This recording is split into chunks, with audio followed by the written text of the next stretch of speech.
상상조차 할 수 없는 일이 벌어졌습니다. 치매에 걸린 75살 아버지가 매일 아침 정장을 차려입고 출근해야 한다며 집을 나서려 하자 지친 가족들은 그를 막기 위해 온갖 방법을 동원했습니다. 하지만 어느 날 아들이 아버지를 몰래 따라가 본 그곳에서 도저히 믿을 수 없는 장면을 목격하게 됩니다. 도대체 치매에 걸린 아버지가 매일 향하던 그곳에는 무엇이 있었기에 30년이 지난 지금까지도 한 번도 빠뜨리지 않고 그 길을 걸었던 걸까요? 한 아버지와 아들의 눈물겨운 이야기 지금 시작합니다. 그런데 본격적인 이야기 시작 전에 잠깐만요. 혹시 이런 감동적인 이야기를 더 받아보고 싶으시다면 구독 버튼과 좋아요 눌러주세요. 그리고 알림 설정까지 해주시면 새로운 이야기를 가장 먼저 만나보실 수 있습니다. 박민호 씨에게는 요즘 들어 가장 큰 고민거리가 하나 있었습니다. 바로 75살의 아버지 박정수 씨 때문이었죠. 정수 씨는 30년간 대기업에서 부장으로 일하다가 정년 퇴직한 후 평범하게 여생을 보내고 계셨습니다. 그런데 작년부터 치매 증상이 시작되면서 이상한 행동을 보이기 시작했어요. 아버지, 어디 가세요? 매일 아침 7시가 되면 정수 씨는 어김없이 깔끔하게 정장을 차려입고 넥타이까지 매고 현관으로 향했습니다. 그 모습은 마치 아직도 회사에 다니는 현역 직장인 같았어요. 손에는 낡은 서류 가방까지 들고 말이죠. 회사 가야지. 늦으면 안 되거든. 정수 씨의 대답은 언제나 똑같았습니다. 하지만 아버지가 다니던 회사는 벌써 10년 전에 정년 퇴직한 곳이었어요. 처음에는 치매 때문에 과거와 현재를 혼동하는 거라고 생각했습니다. 아버지는 이미 퇴직하셨어요. 회사 안 다니시잖아요. 민호 씨가 아무리 설명해도 정수 씨는 고개를 저으며 고집을 부렸습니다. 무슨 소리야? 내가 회사 안 다닌다고. 오늘 중요한 회의가 있단 말이야. 그러면서 현관문을 열려고 하는 아버지를 말리는 게 민호 씨의 일과가 되어버렸어요. 처음에는 다정하게 달래보려고 했습니다. 아버지, 오늘은 토요일이에요. 회사 쉬는 날이니까 집에서 쉬세요. 하지만 정수 씨는 더욱 화를 내며 소리쳤습니다. 토요일이 뭐가 어때서? 우리 회사는 토요일에도 근무한다고. 실제로 정수 씨가 현역이었던 시절에는 주말 근무가 당연했던 시대였으니까 아버지 입장에서는 틀린 말도 아니었어요. 하지만 지금은 상황이 다르잖아요. 민호 씨의 아내 지영 씨도 시아버지 때문에 하루가 멀다 하고 스트레스를 받았습니다. 여보, 아버님이 또 나가시려고 해요. 어떻게 해야 할까요? 아, 정말. 매일 이러시면 어떻게 해요? 지영 씨는 전업주부로 하루 종일 시아버지를 돌봐야 했는데 정수 씨가 하루에도 몇 번씩 나가려고 하니까 정말 지칠 수밖에 없었어요. 특히 민호 씨가 출근한 후에는 혼자서 시아버지를 감당해야 했거든요. 아버님, 저랑 같이 TV 보시면 안 돼요? 오늘 아버님이 좋아하시는 트로트 가요 프로그램 나와요.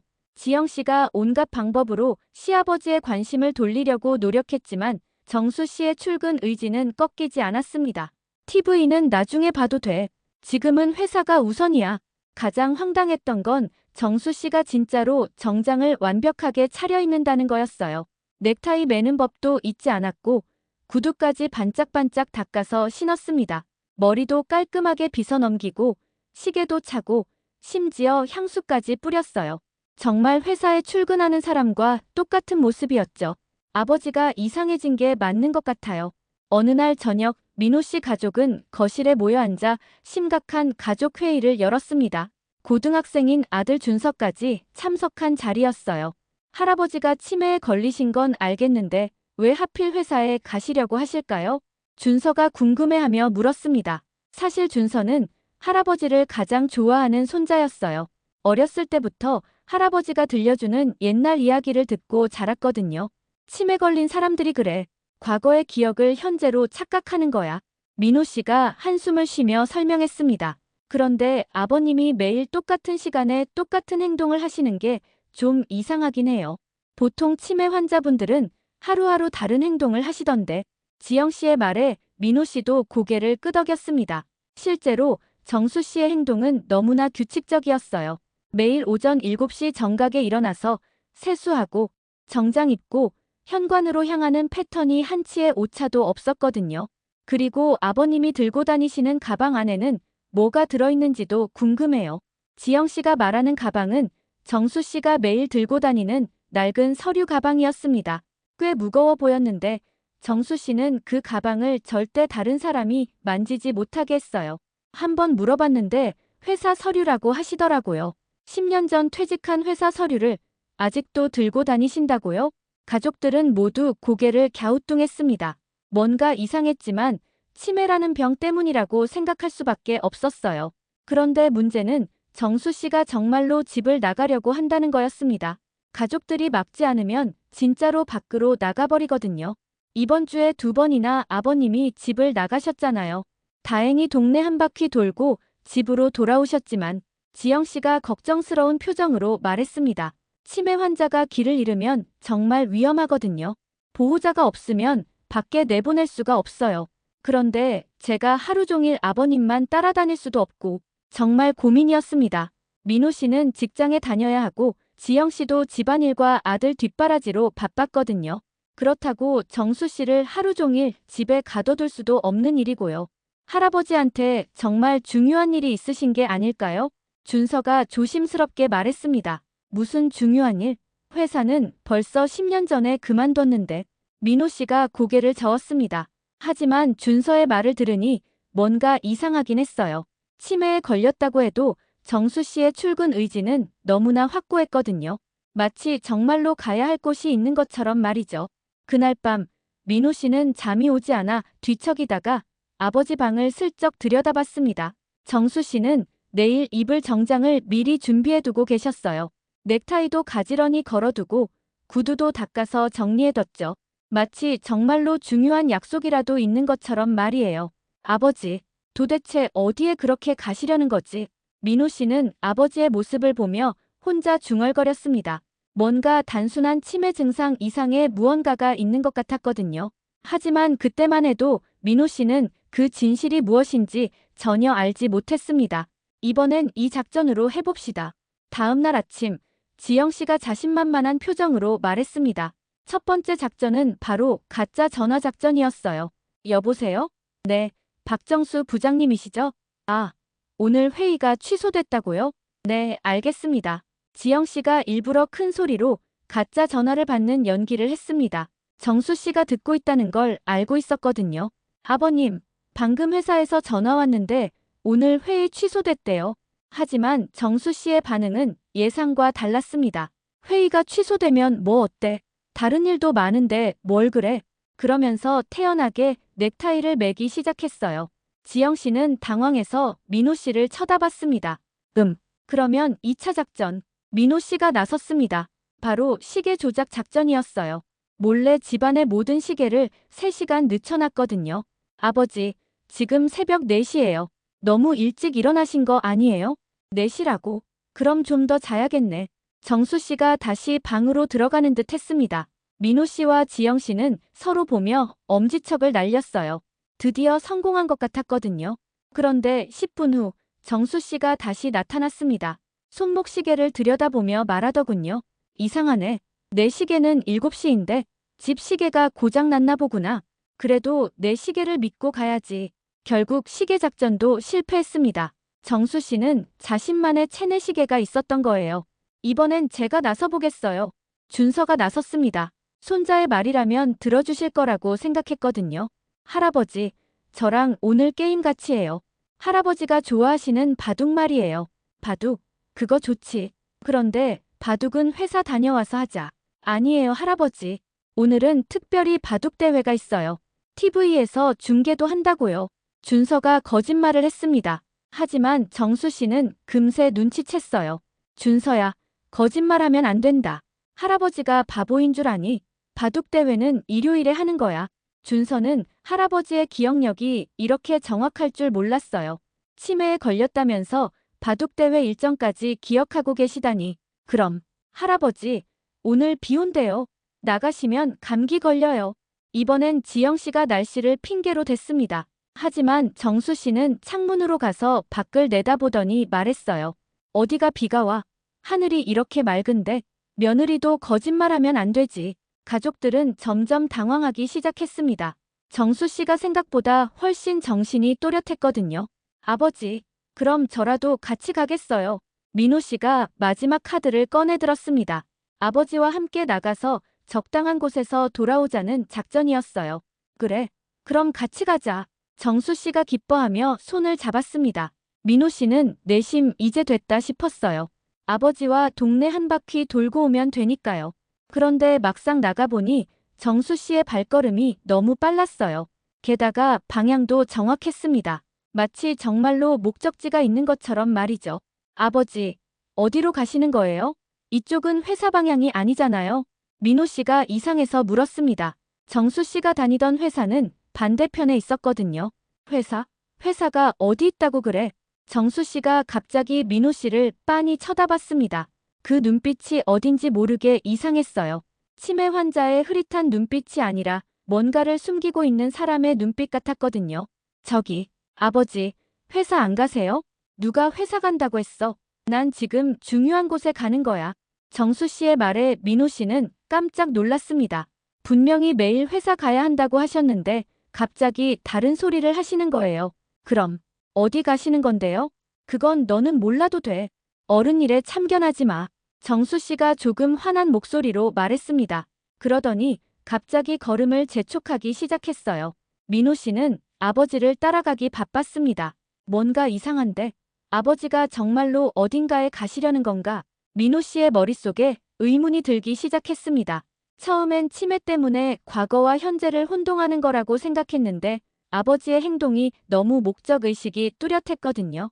아버지, 우리 그만 집으로 돌아가요. 어머니가 걱정하실 거예요. 민호 씨가 아버지의 팔을 잡으려고 했습니다. 그런데 정수 씨가 갑자기 돌아서더니 민호 씨를 쳐다봤어요. 너는 집에 가 있어. 나는 할 일이 있다고. 그 순간 민호 씨는 깨달았습니다.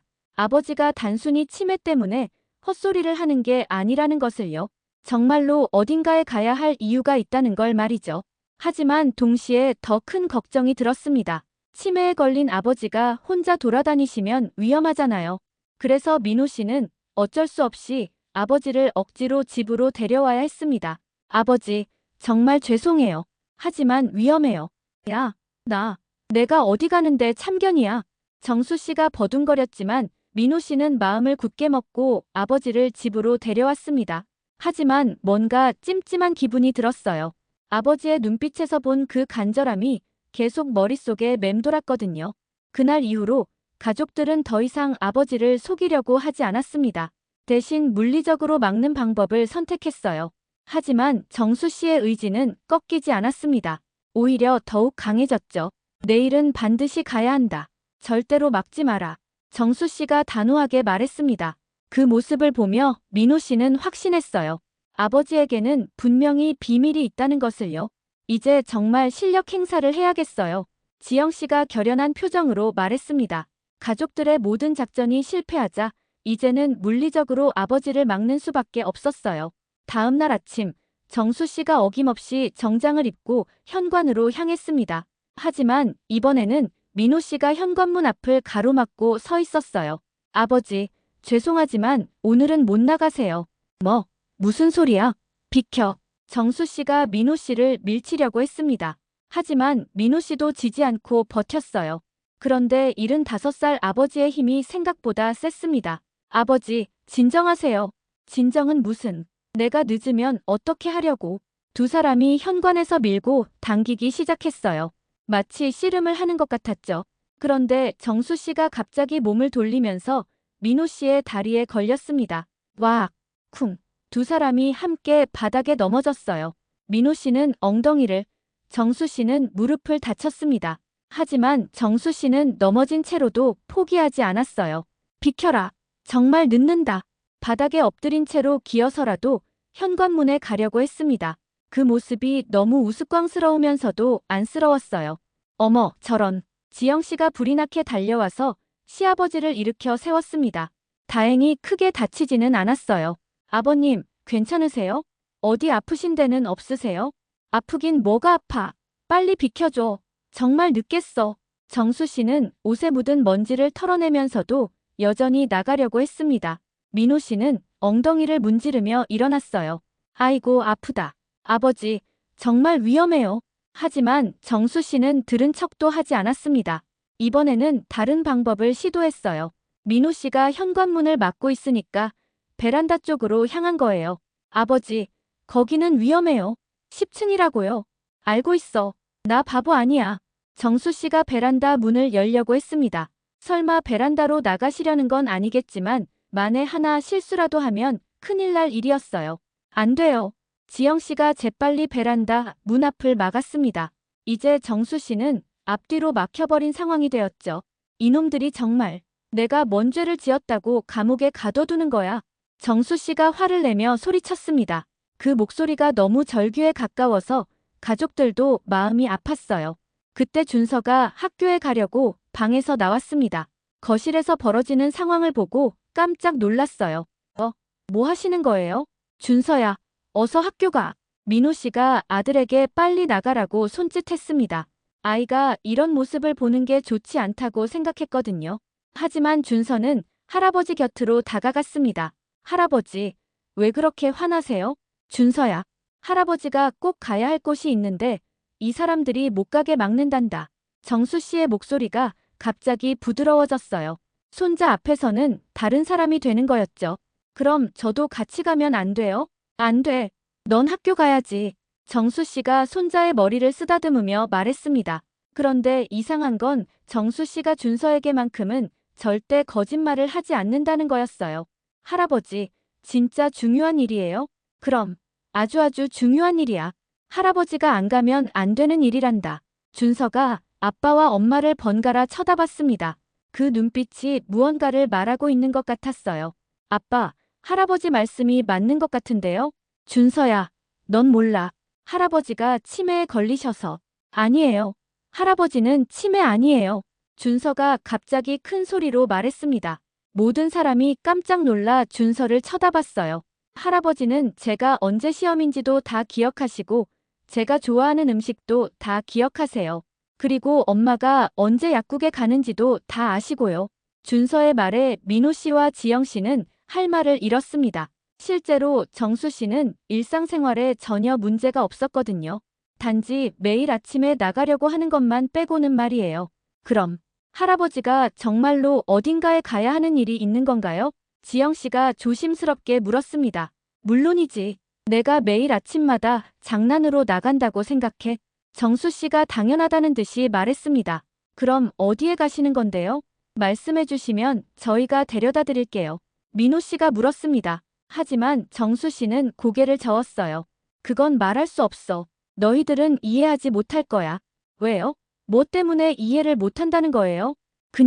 그냥 내 일이니까 상관하지 마. 정수 씨가 말을 흐렸습니다. 뭔가 숨기고 있다는 게 확실했어요. 그때 지영 씨가 정수 씨의 가방을 가리키며 물었습니다. 아버님, 그 가방 안에는 뭐가 들어있어요? 이것도 내 일이야. 함부로 묻지 마. 정수 씨가 가방을 꼭 껴안았습니다. 절대 다른 사람이 보면 안 되는 것처럼 말이에요. 가족들은 점점 더 궁금해졌습니다.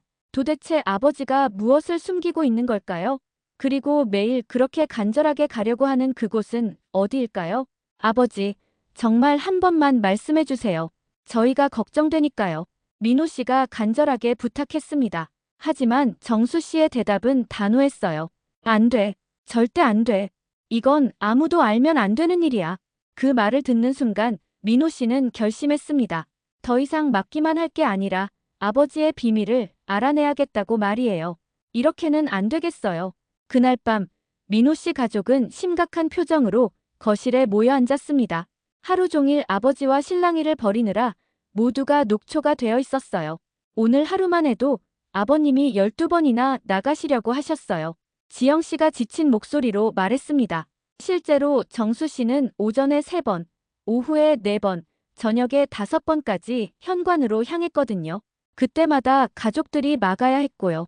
제일 웃긴 건 점심시간에 오후 회의가 있다고 하신 거예요. 준서가 피곤한 웃음을 지으며 말했습니다. 웃기긴 뭐가 웃겨. 우리가 계속 이렇게 살 수는 없어. 민호 씨가 머리를 감싸며 한숨을 쉬었습니다.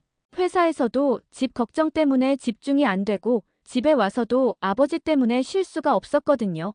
그런데 정말 이상한 건 아버님이 다른 건 다 정상이시라는 거예요. 지영 씨가 고개를 갸우뚱했습니다. 어떻게 이상한데? 예를 들어서 오늘 제가 깜빡하고 가스불을 켜놓고 나갔는데 아버님이 알아서 끄셨어요. 그리고 택배 올 시간도 정확히 기억하시고요. 아, 그리고 할아버지가 오늘 제게 내일 화학 시험이지? 라고 물어보셨어요. 정말 맞거든요. 준서도 거들었습니다. 그럼 정말 치매가 아니라는 거잖아. 민호 씨가 혼란스러워했습니다. 치매라면 일상생활에 문제가 있어야 하는데 정수 씨는 오히려 가족들보다 기억력이 좋았거든요. 바로 그때였습니다. 철컥. 현관문이 열리는 소리가 들렸어요. 가족들이 모두 깜짝 놀라 그쪽을 바라봤습니다. 아버님, 지영 씨가 비명을 질렀습니다. 정수 씨가 정장을 입은 채로 현관문을 열고 나가려고 하고 있었거든요. 시간은 밤 10시가 넘어 있었는데 말이에요. 아버지, 지금 몇 시인데 어디 가세요? 민호 씨가 황급히 달려갔습니다. 늦었어. 정말 늦었다고. 이번엔 정말 큰일 나. 정수 씨가 다급한 목소리로 말했습니다. 그 모습이 평소와 달랐어요. 진짜로 급한 일이 있는 것처럼 보였거든요. 아버지, 밤에 어디를 간다는 거예요? 위험해요.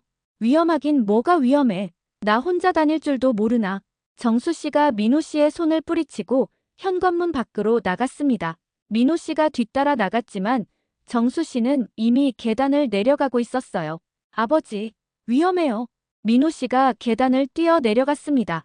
그런데 정수 씨가 계단에서 발을 헛디뎠어요. 아, 쿵쿵쿵. 정수 씨가 계단 4~5개를 굴러 떨어졌습니다. 아버지, 민호 씨가 정신없이 달려가서 아버지를 일으켰습니다. 다행히 크게 다치지는 않았지만 무릎이 까지고 손목을 삐끗한 것 같았어요. 아버지, 괜찮으세요? 병원 가야 해요. 병원은 무슨, 나는 가야 할 곳이 있다고. 정수 씨가 다친 몸을 일으키며 여전히 가려고 했습니다. 그 모습을 보며 민호 씨는 정말 당황했어요. 아버지가 이렇게까지 고집을 부리실 줄 몰랐거든요. 제발, 제발 아버지, 내일 가세요. 지금은 너무 늦었어요. 민호 씨가 거의 울음이 섞인 목소리로 말했습니다. 내일은 늦어. 오늘 가야 한다고. 뭐가 그렇게 급하다는 거예요? 도대체 뭐가? 민호 씨가 소리쳤습니다. 그동안 쌓였던 스트레스가 한꺼번에 터진 거예요. 그 순간 정수 씨가 갑자기 조용해졌습니다. 그리고 민호 씨를 빤히 쳐다보더니 말했어요. 너는 정말 모르는구나. 뭘 모른다는 거예요? 내 아들이 이렇게 몰라주는구나. 정수 씨의 목소리에 깊은 실망이 담겨 있었습니다. 그 말을 듣는 순간 민호 씨의 가슴이 덜컥 내려앉았어요. 결국 민호 씨는 다친 아버지를 부축해서 집으로 돌아와야 했습니다. 지영 씨와 준서가 깜짝 놀라며 달려왔어요. 어머, 할아버지, 어디 다치셨어요? 괜찮아. 이까짓 것 가지고. 정수 씨가 아무렇지 않은 척했지만 무릎에서 피가 나고 있었어요. 아버님, 소독해드릴게요. 지영 씨가 응급처치를 해드렸습니다. 그런데 상처를 닦아드리는 동안 정수 씨가 계속 중얼거렸어요. 오늘 못 갔네. 오늘 또 못 갔어. 그 목소리가 너무 애절해서 가족들 모두 마음이 아팠습니다. 응급처치를 마친 후 정수 씨는 자기 방으로 들어가셨어요. 그리고 문을 닫는 소리가 유난히 크게 들렸습니다. 가족들은 다시 거실에 모여 앉았습니다. 하지만 이번에는 아무도 말을 하지 않았어요. 모두가 무겁고 복잡한 기분이었거든요. 아빠, 할아버지가 너무 속상해 하시는 것 같아요. 준서가 조심스럽게 말을 꺼냈습니다. 나도 알아. 하지만 어떻게 해야 할지 모르겠어. 민호 씨가 고개를 숙였습니다. 여보, 우리가 뭔가 놓치고 있는 게 아닐까요? 지영 씨가 물었습니다. 놓치고 있다는 게 뭐? 아버님이 그렇게 가고 싶어 하시는 이유요. 분명히 우리가 모르는 무언가가 있을 거예요. 지영 씨의 말에 민호 씨도 고개를 끄덕였습니다. 실제로 아버지의 행동은 단순한 치매 증상으로 보기에는 너무 목적의식이 뚜렷했거든요. 그럼 내일 아버지를 따라가 볼까요? 민호 씨가 조심스럽게 제안했습니다. 따라간다고요? 네. 몰래 따라가서 아버지가 어디에 가시는지 확인해 보는 거예요. 준서가 눈을 반짝이며 말했습니다. 저도 같이 갈래요. 할아버지 혼자 두면 안 될 것 같아요. 안 돼. 넌 학교 가야지. 아니에요. 할아버지가 더 중요해요. 가족들은 한참 동안 고민했습니다. 아버지를 몰래 따라가는 게 과연 옳은 일일까요? 하지만 다른 방법이 없었어요. 아버지가 직접 말씀해 주시지 않는 이상 알 방법이 없었거든요. 좋아요. 내일 해봅시다. 민호 씨가 결심을 굳혔습니다. 아버지의 비밀을 알아내기 위해서라면 무엇이든 해야 했어요. 그날 밤 민호 씨는 잠이 오지 않아 뒤척이며 생각했습니다. 아버지, 도대체 무슨 일이 그렇게 중요한 거지?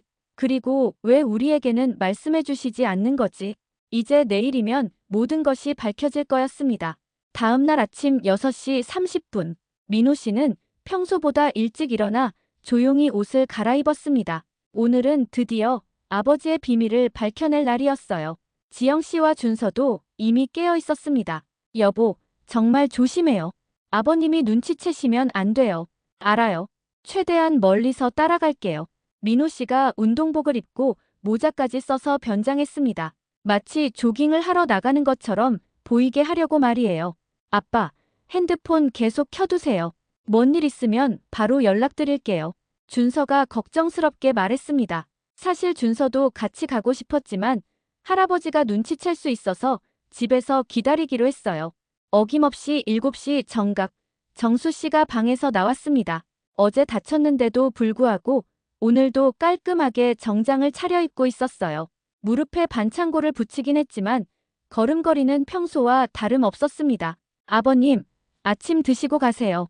지영 씨가 일부러 자연스럽게 말했습니다. 아니야, 늦어. 나중에 먹을게. 정수 씨가 서둘러 현관으로 향했습니다. 그런데 이상하게 오늘은 가족들이 막지 않았어요. 정수 씨도 조금 의아해했지만 그냥 좋은 일이라고 생각하고 밖으로 나갔습니다. 민호 씨는 정수 씨가 나간 지 2분 후에 조용히 집을 나섰습니다. 엘리베이터 대신 계단을 이용해서 소리 없이 내려갔어요. 아파트 단지 입구에서 정수 씨의 모습을 확인했습니다. 아버지는 평소보다 빠른 걸음으로 걸어가고 있었어요. 정말로 급한 일이 있는 것처럼 말이죠. 생각보다 빠르시네. 민호 씨가 거리를 두고 따라갔습니다. 정수 씨는 주저하지 않고 길을 택했어요. 마치 수십 번도 더 가본 길인 것처럼 말이죠. 그런데 이상한 건 정수 씨가 향하는 방향이었습니다. 예전에 다니던 회사 방향이 아니라 완전히 반대편으로 가고 있었거든요. 저쪽은 시내 중심가 쪽인데 민호 씨가 당황했습니다. 정수 씨가 다니던 회사는 강남에 있었는데 지금 가고 있는 방향은 종로 쪽이었어요. 지하철역에 도착했습니다. 정수 씨가 표를 끊고 개찰구를 통과했어요. 민호 씨도 급히 뒤따라갔습니다. 아버지가 지하철을 타신다고? 예전에는 항상 택시를 타셨는데 민호 씨가 또 한 번 놀랐습니다. 정수 씨는 회사 다닐 때 택시나 자가용만 이용하셨거든요. 지하철은 불편하다고 하셨는데 말이에요. 전철 안에서 민호 씨는 멀리 떨어진 자리에 앉아서 아버지를 지켜봤습니다.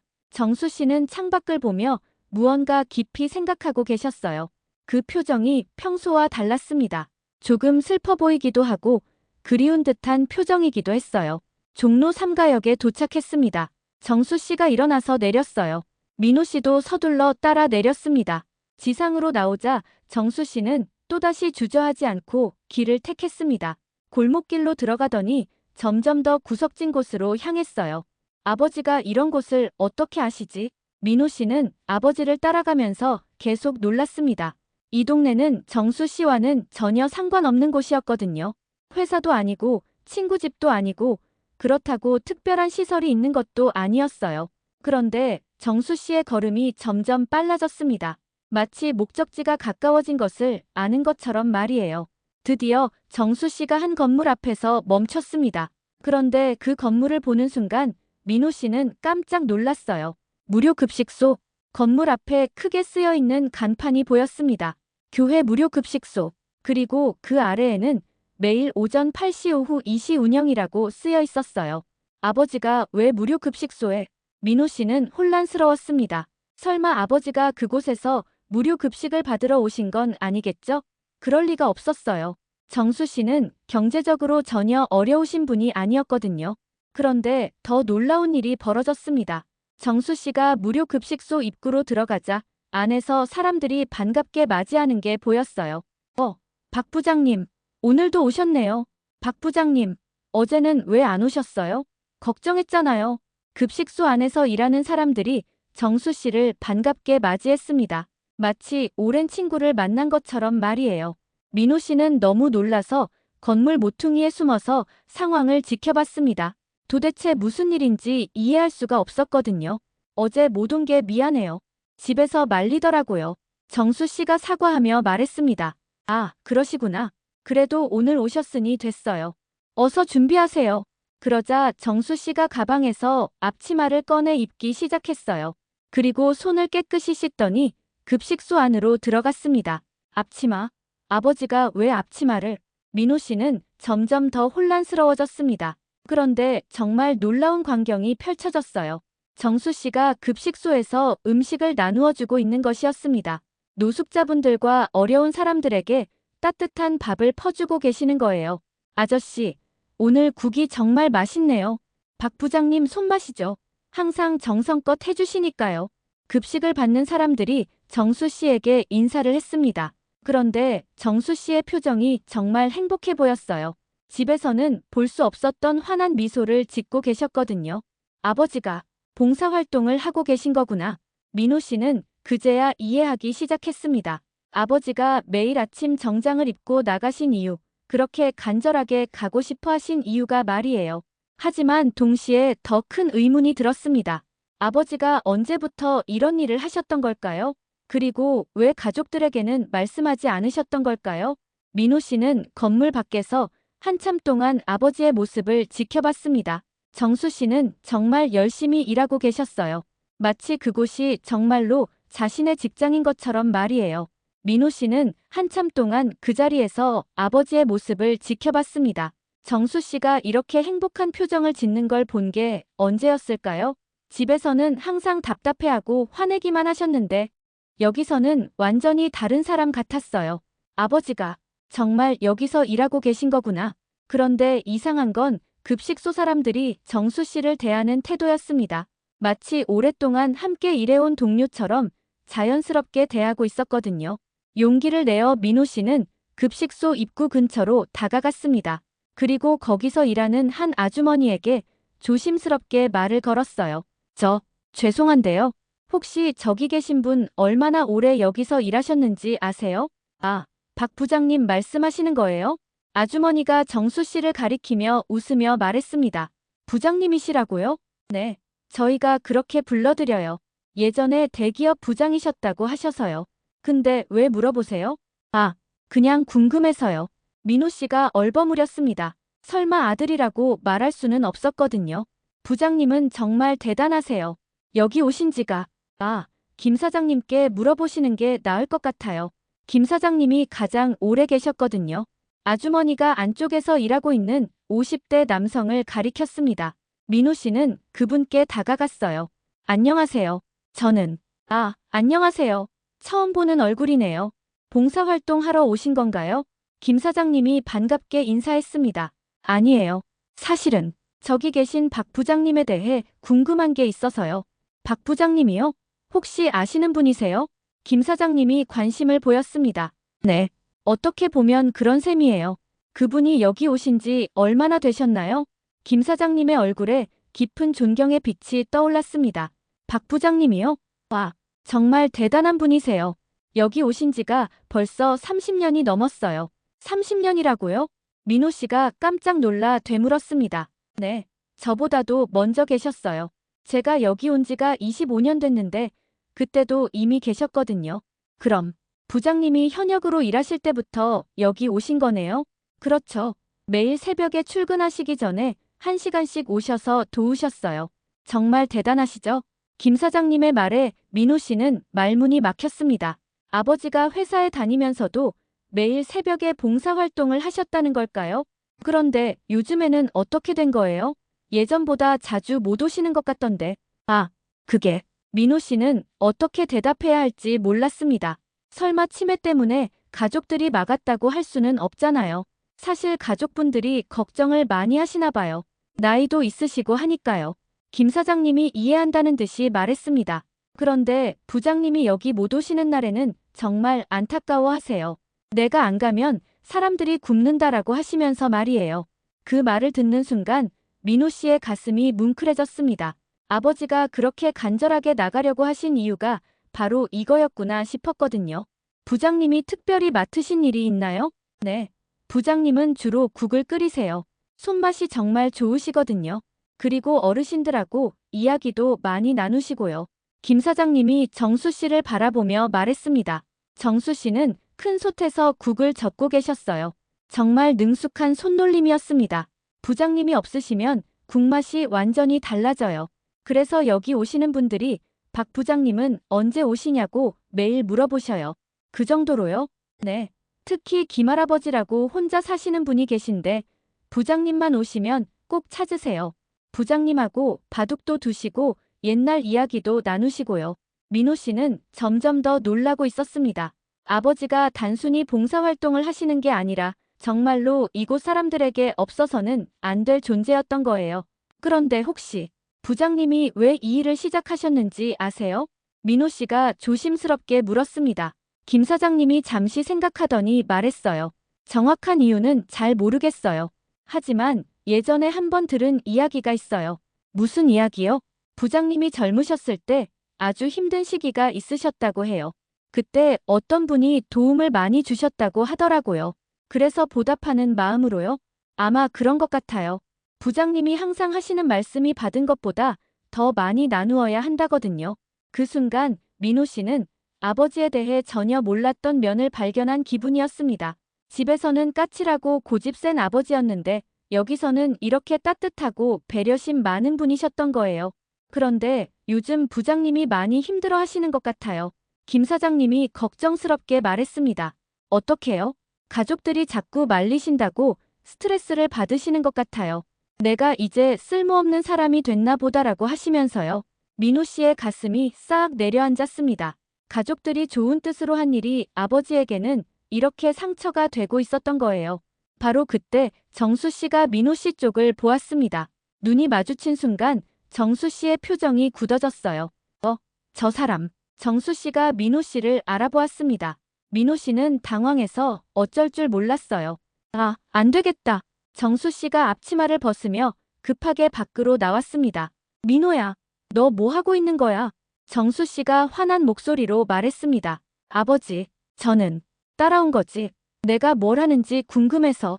정수 씨의 목소리에는 화만 있는 게 아니었어요. 서운함과 슬픔도 섞여 있었거든요. 아버지, 죄송해요. 하지만 저희가 너무 걱정돼서.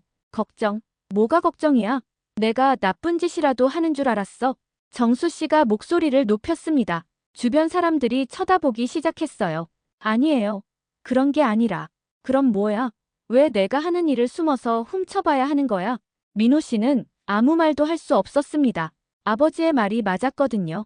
아버지, 정말 죄송해요. 민호 씨가 고개를 숙이며 말했습니다. 아버지의 화난 얼굴을 보니 정말 잘못했다는 생각이 들었어요. 죄송하긴 뭐가 죄송해. 너희들이 날 치매 걸린 노인네 취급해서 감시하는구나. 정수 씨의 목소리가 떨렸습니다. 그 목소리에는 분노보다 서운함이 더 많이 담겨 있었어요. 아니에요, 아버지. 저희가 몰라서 그랬어요. 아버지가 이렇게 좋은 일을 하고 계실 줄 몰랐어요. 좋은 일? 좋은 일이면 뭐가 어때? 내가 하고 싶어서 하는 건데. 정수 씨가 소리쳤습니다. 그런데 그 소리에 급식소 안에서 김 사장님이 나왔어요. 부장님, 무슨 일이세요? 김 사장님, 죄송해요. 제가 박 부장님 아들이에요. 민호 씨가 김 사장님께 인사했습니다. 아들분이시구나. 어머, 그러시면 말씀을 하시지. 김 사장님이 놀라며 말했습니다. 김 사장님, 저는 들어가서 일할게요. 정수 씨가 그냥 돌아서려고 했습니다. 하지만 김 사장님이 정수 씨의 팔을 붙잡았어요. 부장님, 잠깐만요. 아들분이랑 이야기 좀 하시는 게 어때요? 할 말 없어요. 정수 씨가 퉁명스럽게 말했습니다. 부장님, 아들분이 모르셨던 게 당연해요. 부장님이 말씀 안 하셨잖아요. 김 사장님의 말에 정수 씨가 잠시 멈췄습니다. 제가 왜 말을 안 했는지 아세요? 정수 씨가 민호 씨를 쳐다보며 말했습니다. 왜요, 아버지? 너희들이 말리거나 이상하게 생각할까 봐서야. 정수 씨의 말에 민호 씨는 할 말이 없었습니다. 실제로 그렇게 됐거든요. 부장님, 그래도 가족분들이 걱정하시는 마음도 이해해 주세요. 김 사장님이 중재하려고 했습니다. 김 사장님, 잠깐 이야기 좀 할 수 있을까요? 민호 씨가 조심스럽게 말했습니다. 아, 네. 그럼 안쪽으로 들어가서 이야기해요. 세 사람은 급식소 한 구석에 마련된 작은 휴게 공간으로 들어갔습니다. 정수 씨는 여전히 불만스러운 표정이었어요. 아버지, 정말 죄송해요. 저희가 아버지를 이해하지 못했어요. 민호 씨가 진심으로 사과했습니다. 이해? 뭘 이해해? 너희들은 나를 치매 걸린 노인네로만 보잖아. 아니에요. 정말 아니에요. 민호 씨가 목소리를 높였습니다. 그럼 뭐야? 왜 내가 나가는 걸 그렇게 막았어? 위험할까 봐서요. 아버지가 길을 잃으실까 봐서요. 길을 잃어. 내가 이 길을 30년을 다녔는데 정수 씨의 말에 민호 씨는 다시 한번 놀랐습니다. 30년. 정말 그렇게 오래 하셨던 거예요? 그럼 너희들이 모르는 게 이상한 거지. 그때 김 사장님이 조심스럽게 말을 꺼냈습니다.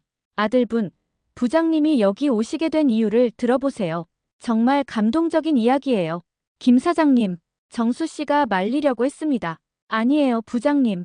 이제는 말씀하셔야 해요. 아들분이 이해해야 하니까요. 김 사장님이 정수 씨를 설득했습니다. 정수 씨가 한참 고민하더니 천천히 입을 열었습니다. 민호야, 너는 우리 가족이 어떻게 서울에 올라왔는지 아니? 네. 갑자기 그게 왜요? 대답해봐. 아버지가 회사에 취직하셔서 올라오신 거 아니에요? 민호 씨가 당연하다는 듯이 말했습니다.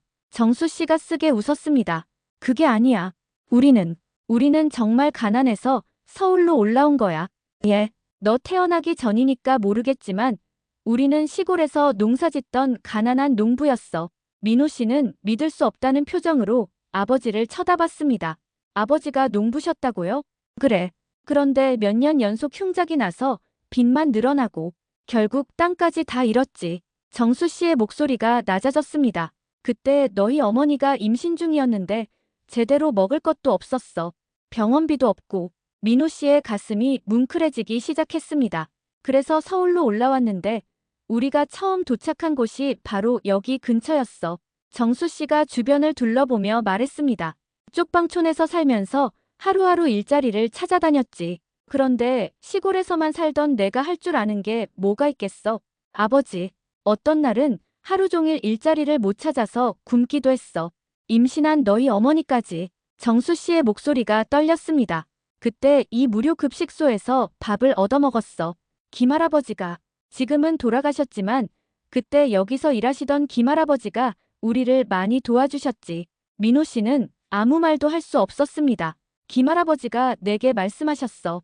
지금은 받는 입장이지만 나중에 여유가 생기면 다른 사람들을 도와주라고. 그래서 회사에 취직하고 생활이 안정되자마자 여기서 봉사를 시작한 거야. 30년 전에 말이야. 정수 씨가 눈시울을 붉히며 말했습니다. 김할아버지는 내가 성공하는 걸 보시고 돌아가셨어. 마지막에 하신 말씀이 이제 내가 나를 대신해서 사람들을 도와주라였지. 민호 씨의 눈에서 눈물이 흘러내렸습니다. 그래서 나는 김할아버지와의 약속을 지키고 있는 거야. 30년 동안 단 하루도 빠지지 않고. 아버지, 왜 이런 말씀을 지금까지 안 해주셨어요? 부끄러웠어. 너희들이 아버지가 원래 가난한 농부였다는 걸 알면 실망할까 봐서. 정수 씨가 고개를 숙였습니다. 그리고 너희들이 이 일을 허영이나 과시로 생각할까 봐서도 그랬어.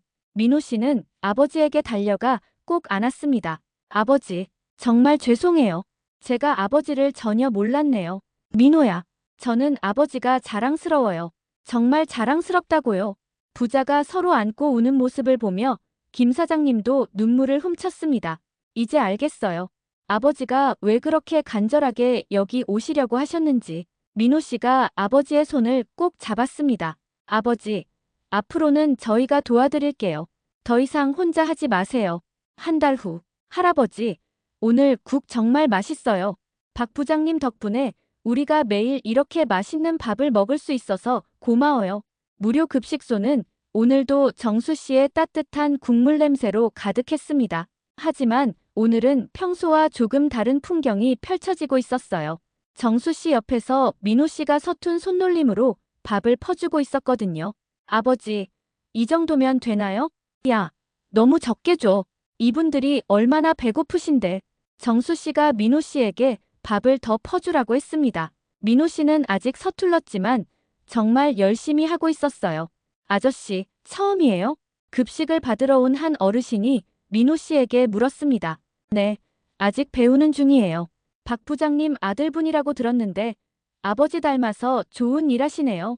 그 말에 민호 씨는 뿌듯한 미소를 지었습니다. 여보, 이쪽 그릇 좀 가져다 주세요. 저쪽에서는 지영 씨가 설거지를 하고 있었어요. 처음에는 제가 이런 일을 해도 될까요?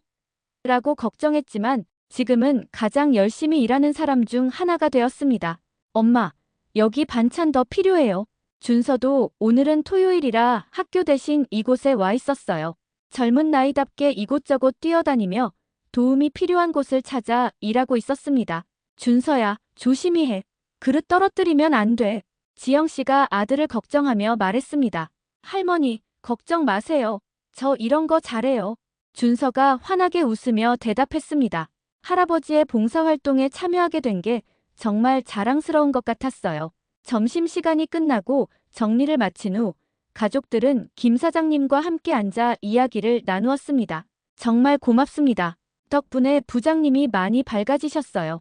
김 사장님이 민호 씨에게 감사 인사를 했습니다. 아니에요. 저희가 더 감사하죠. 아버지의 진정한 모습을 알게 되어서요.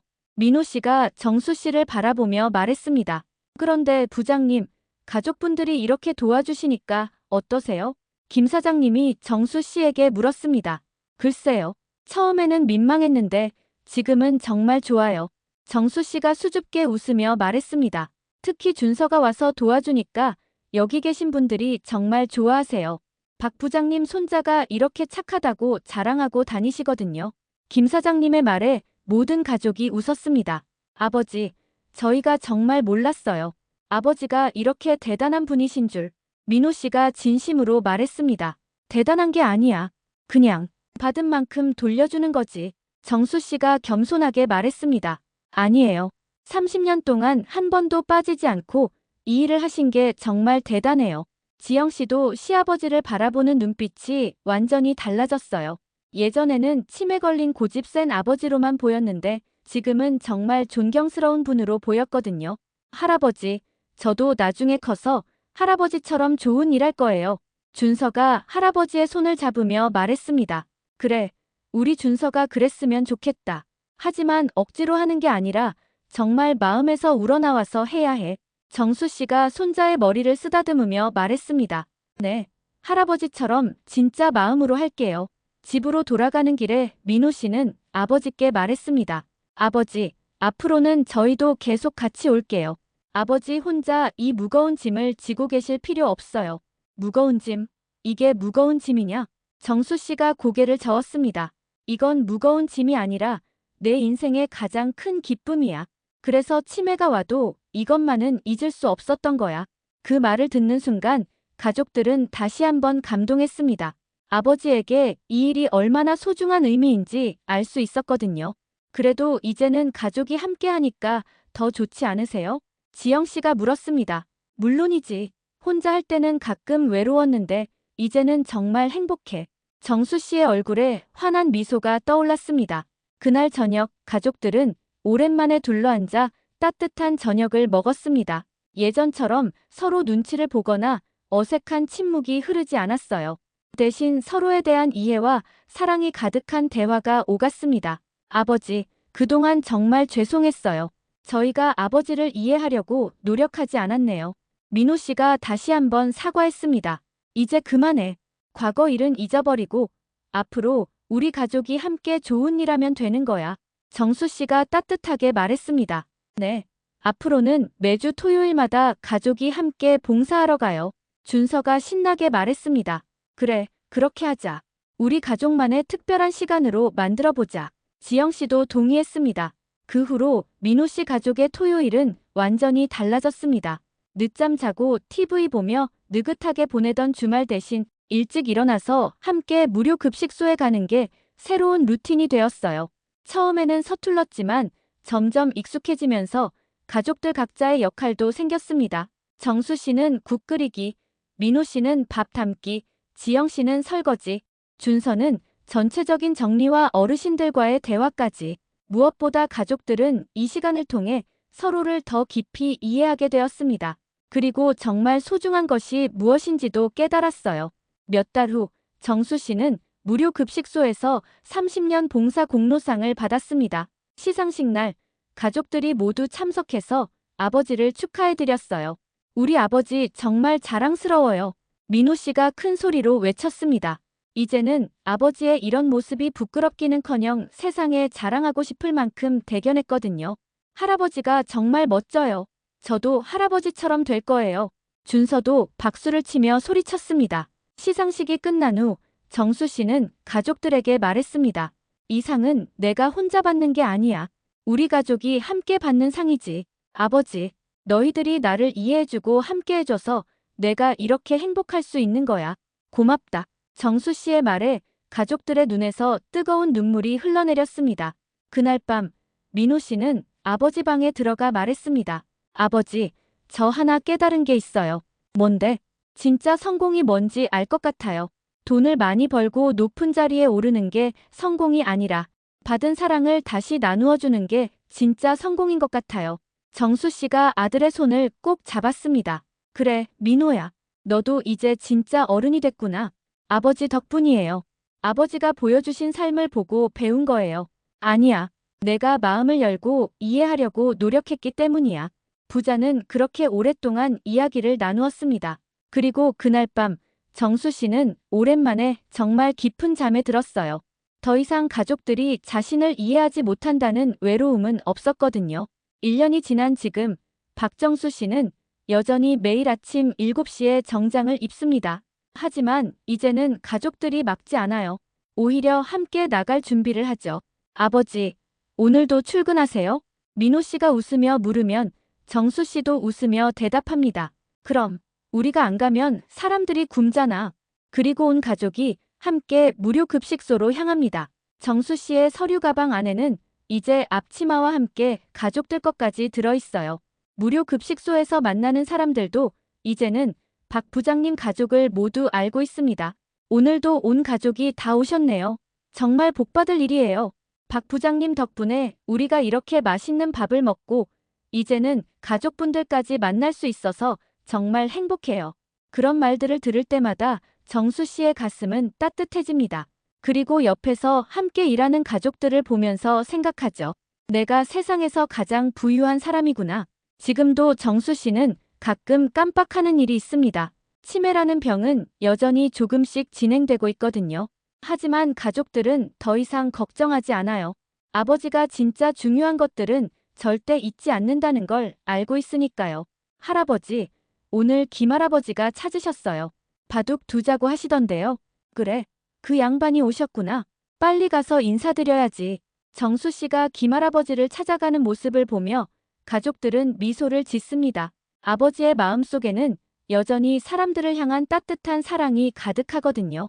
여러분은 어떠셨나요? 가족 중에 이해하지 못하고 있는 누군가가 있지는 않으신가요? 때로는 우리가 이상하다고 생각하는 행동 뒤에 정말 소중한 이유가 숨어 있을지도 모릅니다. 가족이란 서로의 겉모습이 아니라 진짜 마음을 이해해주는 관계인 것 같아요. 그리고 진정한 성공이란 단순히 돈을 많이 버는 것이 아니라 받은 사랑을 다시 세상에 나누어주는 것일지도 모르겠습니다.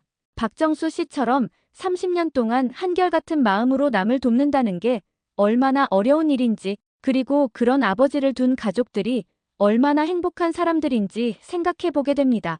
우리도 주변을 돌아보면 이런 분들이 계실 거예요. 묵묵히 좋은 일을 하시면서도 자랑하지 않는 분들 말이에요. 그리고 가장 중요한 건 서로를 이해하려고 노력하는 마음인 것 같습니다. 민호 씨 가족처럼 말이에요. 처음에는 오해했지만 진실을 알고 나서는 함께 동참했잖아요. 그래서 더 큰 행복을 찾을 수 있었고요. 혹시 여러분의 가족 중에도 좀 이상한 행동을 하시는 분이 계신가요? 혹시 그 행동 뒤에 우리가 모르는 아름다운 이유가 숨어 있는 건 아닐까요? 한번 관심을 갖고 지켜보세요. 그리고 대화를 나눠보세요. 어쩌면 여러분도 민호 씨처럼 놀라운 발견을 하게 될지도 모르거든요. 오늘 이야기가 마음에 닿으셨다면 구독과 좋아요 버튼을 눌러주세요. 그리고 댓글로 여러분만의 가족 이야기도 들려주세요. 혹시 주변에 박정수 씨 같은 분을 알고 계신다면 그분들의 이야기도 궁금합니다. 알림 설정까지 해주시면 더 많은 감동적인 이야기를 가장 먼저 만나보실 수 있습니다. 주변에 이런 따뜻한 이야기를 좋아하실 분들이 계시다면 공유도 부탁드려요. 작은 나눔이 큰 감동을 만들어낸답니다. 여러분의 하루하루가 박정수 씨처럼 의미 있고 따뜻한 시간들로 가득하길 바라면서 다음에 또 더 좋은 이야기로 찾아뵙겠습니다. 감사합니다.